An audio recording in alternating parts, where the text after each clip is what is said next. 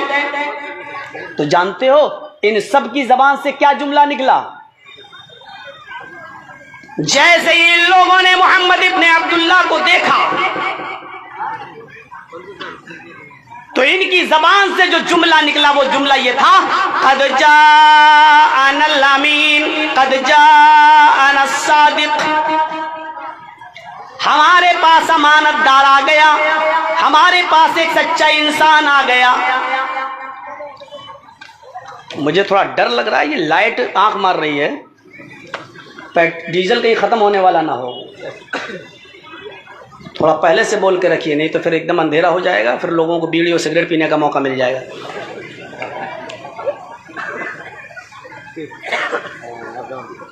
تو توجہ دیجئے گا، لوگوں کی زبان سے یہ جملہ نکلا، قد جاءنا الامین، ہمیں منظور ہے۔ جرجیت صاحب کے خلاف فیصلہ مقدمہ چل رہا ہو لوور کورٹ میں، لوور کورٹ کا فیصلہ جرجیت صاحب کے فیور میں ہوگا تو ہم مانیں گے، میرے خلاف ہو گیا تو ہم ہائی کورٹ جائیں گے، ہائی کورٹ کا فیصلہ میرے حق میں ہوا تو ٹھیک، نہیں ہوا تو ہم سپریم کورٹ جائیں گے، آپشن ہے نا؟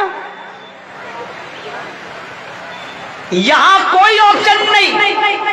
مکے کے سارے لوگوں نے کہا، اے محمد ہم نے پوری زندگی میں آپ کو کبھی جھوٹ بولتے ہوئے نہیں دیکھا، اس لیے آپ جو بھی فیصلہ کریں گے منظور ہے۔ ابھی فیصلہ کیا نہیں اللہ کے نبی نے، لیکن لوگوں نے ماننے کا اقرار پہلے کر لیا کہ آپ جو بھی فیصلہ کریں گے ہم آپ کا فیصلہ مان لیں گے، چاہے وہ میرے فیور میں جائے، چاہے وہ میرے خلاف جائے، چاہے وہ میرے حق میں جائے، چاہے وہ میرے خلاف جائے، آپ کا فیصلہ ہم مان لیں گے۔ محمد ابن عبداللہ فرماتے ہیں، کیا تم سب لوگ میرے فیصلے کو مانو گے؟ کہا جی۔ اب عقل مندی دیکھیے، فتنے کو کیسے روکا، فساد کو کیسے روکا، خون خرابے کو کیسے ختم کیا۔ اب اللہ کے نبی صلی اللہ علیہ وسلم کیا کرتے ہیں؟ جب آپ نے اقرار کرا لیا سب سے، میری بات مانو گے؟ کہا جی۔ سب نے کہا کہ ہم مان لیں گے۔ آپ نے ایک چادر جو آپ کے پاس تھی، اس چادر کو آپ نے زمین پر بچھایا، اور اس چادر کی اوپر آپ نے حجر اسود کو رکھ دیا، اور آپ نے قبیلے کے سرداروں سے کہا کہ تم یہ کونا پکڑو، تم یہ کونا پکڑو، تم یہ کونا پکڑو، تم یہ کونا پکڑو۔ سب لوگوں نے ایک ایک کونا پکڑ لیا۔ جو چار بڑے بڑے قبیلے لڑ رہے تھے آپس میں، ان چاروں قبیلوں کے سرداروں سے آپ نے چادر کا ایک ایک کونا پکڑوا دیا، اور پھر آپ نے کہا اس کو اٹھاؤ۔ سب لوگوں نے اس کو چادر کو اٹھایا، حجر اسود بھی اٹھ گیا جو اس چادر میں رکھا ہوا تھا، حجر اسود بھی اٹھ گیا۔ آپ نے کہا اس چادر کو لے کر چلو خانہ کعبہ کے پاس۔ سب لوگ اس چادر کو لے کر آئے۔ جب خانہ کعبہ تک پہنچے تب اللہ کے رسول نے اس کو حجر اسود کو اپنے ہاتھ سے اٹھا کر وہاں پر رکھ دیا جہاں پر وہ آج بھی موجود ہے، اپنے ہاتھ سے اٹھا کر رکھ دیا۔ اس فیصلے سے سب خوش ہو گئے۔ ہر قبیلے کا سردار یہ کہنے لگا کہ حجر اسود کو میں نے اٹھایا، وہ کہتا میں نے اٹھایا، وہ کہتا میں نے اٹھایا، چوتھا بھی کہہ رہا میں نے اٹھایا، اور سب کو کوئی شکایت کا موقع نہیں ملا۔ یہ تھی اللہ کے نبی صلی اللہ علیہ وسلم کی عقل بندی، یہ تھی نبی اکرم صلی اللہ علیہ وسلم کی دور اندیشی۔ اور نبی بننے سے پہلے جس نبی کی عقل مندی اور دور اندیشی کا یہ عالم ہو، تو نبی بننے کے بعد اس رسول کی عقل مندی اور دور اندیشی کا عالم کیا ہو۔ فتنہ اور فساد کس طریقے سے روک دیا۔ جو قوم تلوار سے نیچے کسی کی بات ہی نہیں کرتی تھی، اتنی لڑاکا قوم، ایک قبیلے کی بکری دوسرے کے قبیلے کے کھیت میں چلی گئی، ایک بکری اس قبیلے کی اس قبیلے کے کسی آدمی کے کھیت میں چلی گئی، اس نے اس کو ڈنڈا مار دیا، اس بکری کے ٹانگ میں چوٹ آئی، بکری لنگڑاتے ہوئے اپنے گھر آئی۔ اس قبیلے کے لوگ اس قبیلے کے لوگوں سے لڑنے لگے، تو نے میری بکری کو لاٹھی کیوں ماری؟ اس نے کہا تیری بکری میرے کھیت میں کیسے آئی؟ بکری تو بچ گئی لیکن دونوں قبیلے میرے بھائیوں لڑائی لڑتے ہیں تو یہ لڑائی 27 سال تک چلتی رہتی ہے اور رکنے کا نام نہیں لیتی. آپ اندازہ لگائیں گے کتنی خطرناک قوم تھی یہ. بکری نہیں مری, بکری کی صرف ٹانگ ٹوٹی, لیکن دونوں قبیلوں میں جب لڑائی ہوئی تو یہ لڑائی 27 سال تک چلتی رہی. اور 27 سال کے بعد جب آپس میں ملن ہوتا ہے, ملاقات ہوتی ہے, دونوں قبیلوں کو ملایا جاتا ہے, اس وقت دونوں قبیلوں کے افراد کے مرنے والوں کی تعداد گنی جاتی ہے تو پتہ چلتا ہے کہ دونوں قبیلوں کے تقریباً 40,000 افراد اب تک مر چکے ہیں. ایک بکری کے چارہ کھانے کی وجہ سے. کتنی خطرناک قوم تھی. اس قوم کو انسان بنایا محمد رسول اللہ صلی اللہ علیہ وسلم نے. وَاذْكُرُوا نِعْمَةَ اللَّهِ عَلَيْكُمْ إِذْ كُنْتُمْ أَعْدَاءً فَأَلَّفَ بَيْنَ قُلُوبِكُمْ فَأَصْبَحْتُمْ بِنِعْمَتِهِ إِخْوَانًا. تم اللہ کی اس نعمت کو یاد کرو جو اس نے تمہاری اوپر برپا کی, جو اس نے تمہارے اوپر نافذ کی, جو اس نے تمہارے اوپر برسائی. إِذْ كُنْتُمْ أَعْدَاءً, آپس میں تم ایک دوسرے کے دشمن تھے, آپس میں تم ایک دوسرے کے حریف تھے, آپس میں تم ایک دوسرے کے دشمن تھے. فَأَلَّفَ بَيْنَ قُلُوبِكُمْ, اللہ نے تمہارے دلوں میں الفت ڈال دی, اللہ نے تمہارے دلوں میں محبت ڈال دی. فَأَصْبَحْتُمْ بِنِعْمَتِهِ إِخْوَانًا, تو تم اللہ کی اس نعمت سے آپس میں بھائی بھائی بن گئے. ایسی